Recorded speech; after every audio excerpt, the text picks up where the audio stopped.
ملکوت توضیح بده. خواهیم بیشتر بدنی.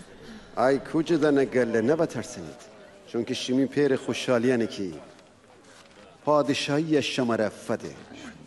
اونچه که دردید بفروشید فقیران نفدید که شمی آخر و عاقبت ره گنجی ببه. و گنجی تا ثروت منه که دوز دست و نفان رسه و بیدم نزنه، چون که هر جا که شمی گنج بمانه شمی دیلم هویه نه.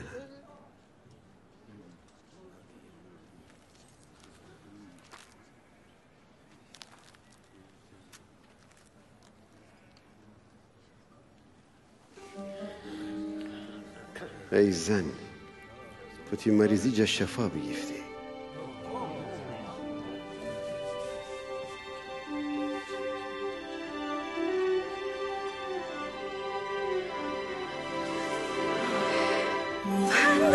فندری معجزه ببینی، شفا بگیفته، معجزه بوسته.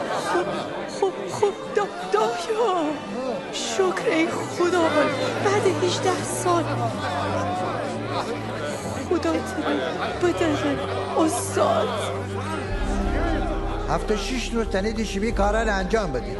او روزا نمیم باستی شیمی شفای بگیرید، نه اینکه شب بعد روز درون. ای ریاکاران، مگر هیچ کدام شما شبات روز ری خو گاب و لاغ طویل جوازه نکنه که بیرون ببره آب فده؟